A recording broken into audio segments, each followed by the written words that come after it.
Well, welcome back. It's Sunday, Easter Sunday, and he is risen. You know, back in November of 2014, I had the privilege of going on a tour of the Holy Land in Israel. And one of the locations we toured was the Garden Tomb. And the Garden Tomb is the location where historians and scholars believe the body of Jesus was laid after he was crucified. And today you can visit the tomb and you can go inside. And if you've never been there, let me just tell you, that tomb is completely empty. Jesus' body is not in there because he is risen and he is alive today. And on this day, the world was changed forever. And there were really four main events that took place. So the empty tomb is discovered. Jesus talks with Mary. Jesus appears to two men on the road to Emmaus. And then later that night, Jesus appears to the disciples, minus Thomas. Now the Gospels also record later events, including Jesus post-resurrection and before his ascension. But today we're just going to focus in on the appearance of Jesus to his disciples later in the day. So from this moment in John 20, we discover three specific gifts that the presence of the risen Christ brings to our lives.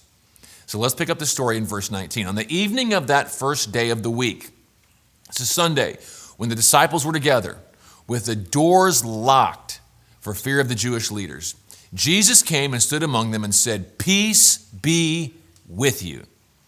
So here we find the disciples are huddled up with the doors locked, afraid of the Jewish leaders, presumably afraid of what might happen to them now.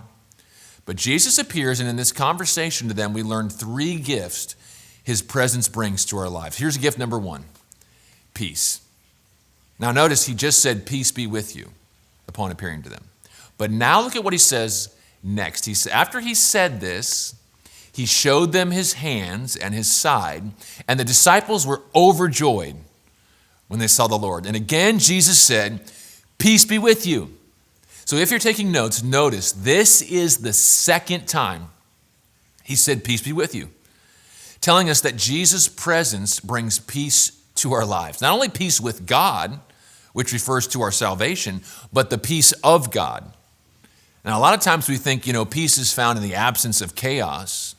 But this teaches us that peace is actually found in the presence of Christ. And because he lives, because he's risen, we can know peace. Here's gift number two, purpose. Recently, I came across an article titled, "Lack of Purpose Could Prove Deadly." And the article included the story of a man named Bob who went to grab breakfast at a local Waffle House. So Bob sat down at the breakfast bar and struck up a conversation with the man sitting next to him named Dan. And through the conversation, Bob learned that Dan, who was in his early 40s, was super excited about the prospect of early retirement. So he shared how he was excited about his career coming to an end. And then he even shared a conversation he had with his wife earlier that morning. And Dan said, "My wife asked, 'What are you going to do when you retire?' He said, 'Well, I told her I'm going to sit on the couch and watch TV all day, every day.' After hearing this, Bob thought for a moment and said, 'You know what? If you do that, you'll be dead in a year.' Dan looked at Bob wide-eyed and said, 'Well, why would you say that?' And Bob replied, 'The lack of purpose in your life doesn't kill you first. Your wife will.' See, we need purpose in our life. The question becomes, where do we find it? Look at what Jesus said next. He said, 'As the Father has sent me, I am sending you.' That's purpose language, meaning I'm sending you to represent me into this world, to speak the truth, to bring peace, to be a light in a dark world, to be my representatives. And just as the risen Christ was sending his disciples to be his representatives, so he sends all who call on his name to be his representatives, which means you can be a car salesman and be a representative. You can be a hairstylist and be a representative in the salon.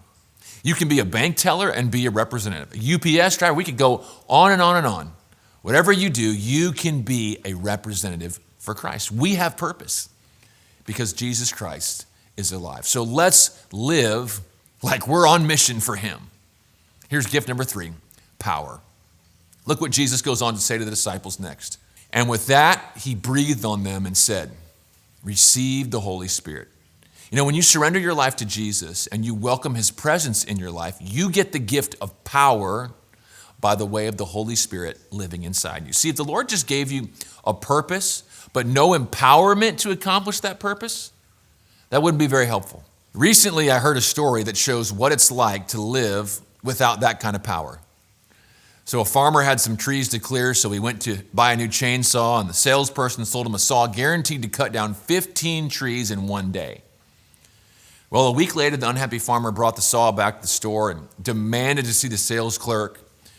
He wanted his money back, and he'd worked all week and cut down only 3 trees. He said, "You sold me a piece of junk," he said to the clerk.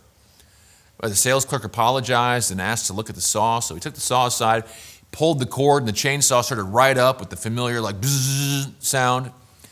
When the farmer heard it, he said, "Hey, what's that noise?" You know, how many of us do like that farmer, trying to live by our own strength, never knowing the power that's available to us through the Spirit of God living in us? Friend, because of Jesus and his resurrection, we can know peace, walk with purpose, and experience power in our lives. And I want to thank you for joining me for these past 8 days as we've walked through the most important week of the most important person ever, Jesus Christ. And I hope our time together has helped you to focus on your relationship with Jesus Christ in ways maybe you haven't before. Happy Easter, and have a blessed day.